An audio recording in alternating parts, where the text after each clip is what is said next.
Today, we're going to be diving into something that every serious tree service owner thinks about, maybe silently. They might not think about this verbally or talk about it, but the question is, how do you break that $1 million revenue mark?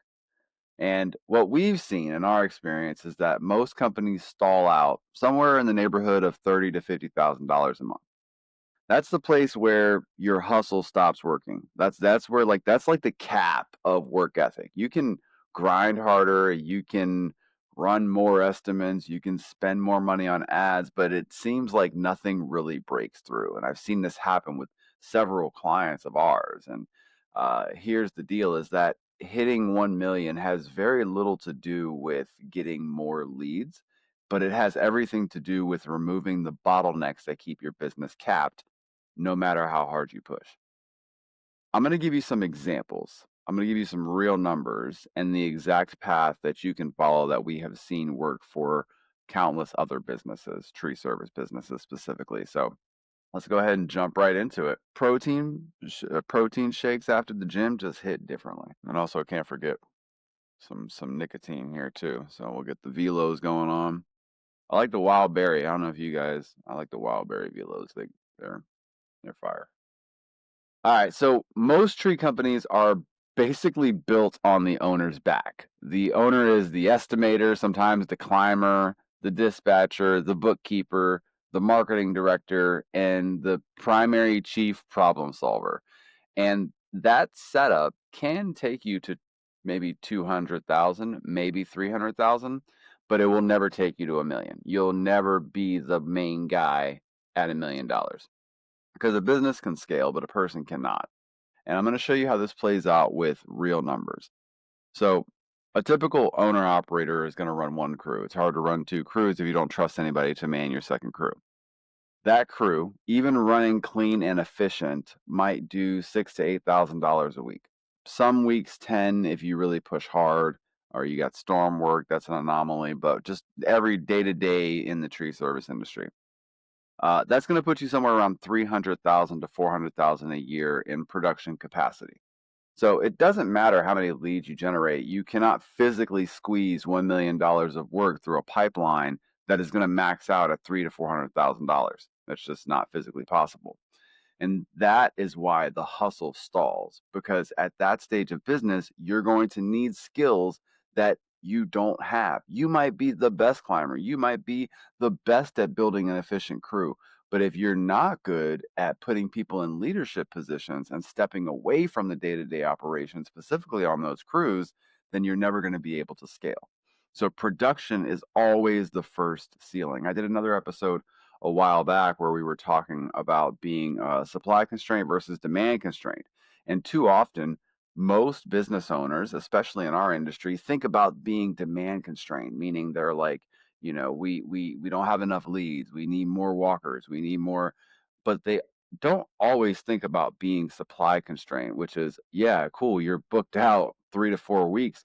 Wouldn't you want to pull that cash flow and that revenue forward so that you could reinvest it into your marketing? But you can only do that if you have the production capacity to keep up and to stay ahead.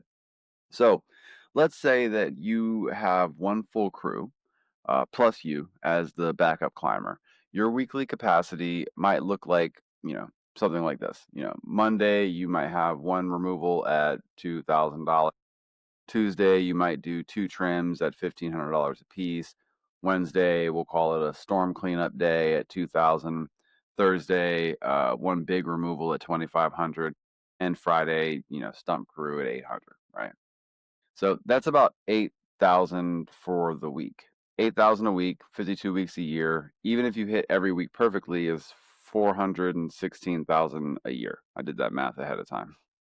And that's assuming that there's no rain, no breakdowns, no cancellations, no sick days, no equipment issues, no bad scheduling, no homeowners that say, never mind, so this is assuming a perfect world, which we know we don't freaking live in.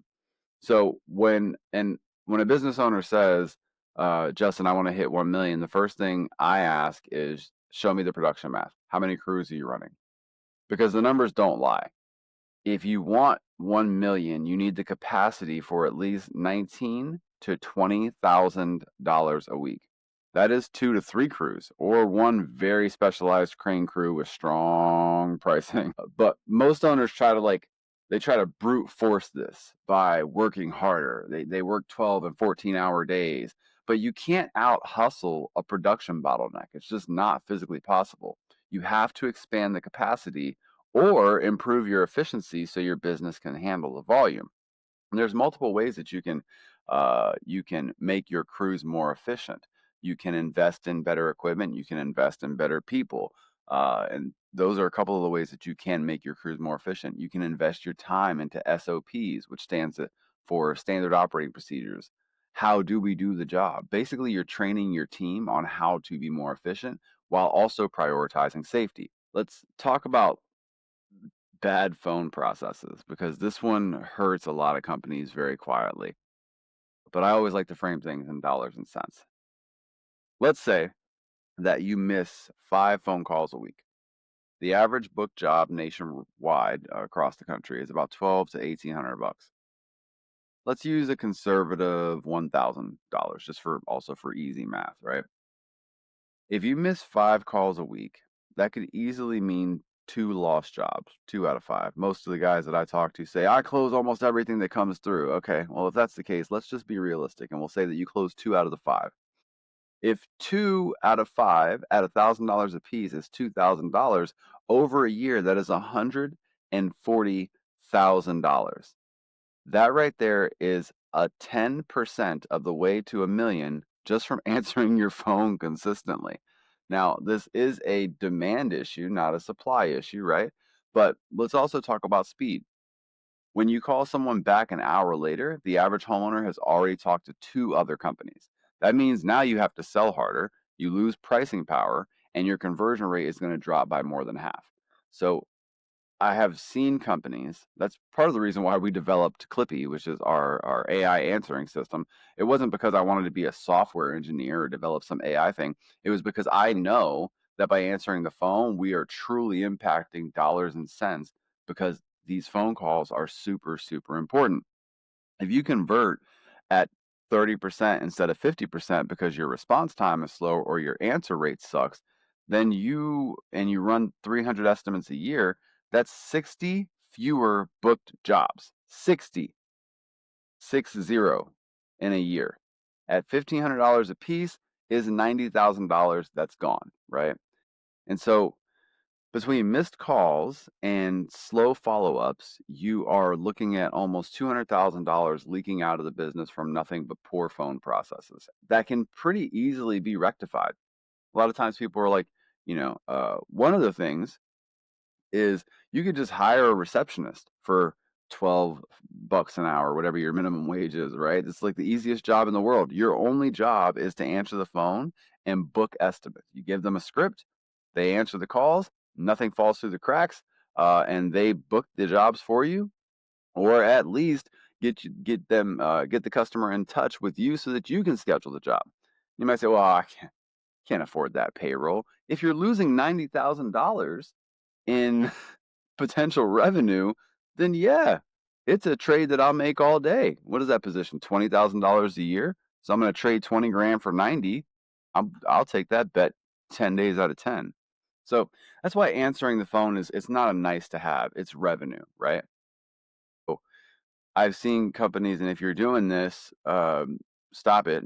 But I've seen companies where they treat their voicemail box as their lead generator, right? They just, okay, well, I'm on the job, so I'm not going to answer the phone when a customer calls, and I'll just go through my voicemail and see who wants job. No, no. Sure, you'll get some, but many of the people, myself included, if I call a business and I have to leave a voicemail, I'm going to go for the next person because I have a question I want to answer now. All right, so the third reason that you're not going to hit $1 million in revenue is because you don't have any real marketing plan. So let's talk about marketing and the money side of the planning. Um, Most companies that are running $30,000 to $50,000 a month, in my experience, just spend whatever they feel like spending on marketing that month. Some months they spend like 3 grand, some months they spend 500. It's super random. There's like no structure to it whatsoever. And so the right way to do it is simple. It's a little boring because it just becomes a math problem. what you should do is decide what your target revenue is. Let's say that you want to hit a million. Most healthy service companies spend between 6 and 12% of their target revenue on marketing. So your budget to hit $1 million is actually going to be on the lower end, $60,000 for the year. On the upper end, you're going to want to spend $100,000 of the year. That's 6 and 10% of a million, right? So if we break that down monthly, and I know these are big numbers, but if you break that down monthly, that's $5,000 to $8,000 a month in your total marketing budget. That includes pay-per-click advertising, local service ads, search engine optimization, content, photography, and brand development. This can also include things that aren't digital marketing. I know I'm a digital marketer, but this can also include things like your yard signs, your mailers, your business cards. And where most people get stuck is they spread their budget across 10 different channels way too thin. Looks something like LSA will be $1,000. PPC will be 800. SEO we're spending 600. On Facebook ads we did 200. Door hangers we did 100. We sponsored the local kids baseball team that was 200. Google guaranteed top up stuff that's waste of money. We're not even talking about that. And none of it works because none of it has enough power behind it. I'm a big proponent that any marketing channel can work, right? As a digital marketer, direct mail can work. It just, you have to do enough volume for it to actually work. And that's for every single channel. If you funneled a real plan where you said, hey, I'm going to put $2,000 towards local service ads, 1,500 to PPC, 1,500 to SEO, and retargeting, I'll use 500 bucks, and content and local authority, 500 bucks. Now all of a sudden the system works and it's tied to your revenue goal instead of guesswork. Most of the time, companies are just guessing. We'll get on a strategy call. I'll ask them what their revenue is, what their revenue target is, and I'll tell them what they should be spending on marketing. And a lot of times it's like, I can't believe it. Well, that's why we're having this conversation, is because it's a conceptual thing. You have to understand that dollars make dollars, right? So the fourth reason your business won't hit $1 million is the owner does everything. So let me give you some numbers again. When the owner runs every estimate, the best you can do is 8 to 10 estimates a day on a good day. Probably more like 5 to 7 normally. But the bottleneck is this: every decision goes through the owner. And this isn't just a tree service issue. This is in our business too. Every problem lands on the owner. Every fire gets put out by the owner. Every approval, every complaint, every change, every charge, every customer, every crew issue, all the equipment issues, everything gets run through the owner. And this is why the majority of companies get stuck at $30,000 to $50,000 a month, is because the owner's personal bandwidth becomes the ceiling. You can only do so much. I don't care how good you are. You only have the same amount of hours as everybody else does in the day. Now, when the owner steps out of the truck, hires an estimator, or trains like a production lead, the revenue jumps because the owner has time to think, to hire, to build systems, and to lead the company. I have watched personally several companies grow from 400,000 to 2.5 in 18 months just simply because the owner stopped climbing and started managing. I cannot stress this enough. If you're doing everything, you may need to where you're at in your current revenue situation, right? If you're struggling to do $300,000 a year, you might not have the bandwidth to hire somebody. I'm empathetic to that. But this is for the people that have been stuck there, that can't see that they are causing their own issues. I want to take a quick break before we walk through the rest of I want to take a quick break before we walk through the 1 million path step by step. Every December we host our annual. All right, quick break before we walk through the path to 1 million. Every December we host our annual marketing planning webinar for tree service owners. This is where we build the actual marketing plan for the upcoming year together. We are going to break down what you should budget, which channels to focus on, what slow season looks like, how to prepare for storm season, and how to use scoring to measure lead quality and channel ROI. If you want clarity going into 2026 instead of guessing your way through another year, go ahead and save your spot at arboristmarketingpros.com. Seats are limited, so that way we can keep it interactive. We don't want this to be a webinar that has 2,000 people on it, so we do keep the seats pretty tight. It's going to be 100 people max. All right, back to it. All right, the path to 1 million. Let's go ahead and walk through this with real numbers. Your first step is fix the phones. If answering the phones correctly adds 100,000 a year and improving speed adds another 90,000 a year, that's almost $200,000 towards your goal without spending a single dime. It's literally just a process fix. That's the easiest, most obvious thing that we can fix if that is an issue in your business.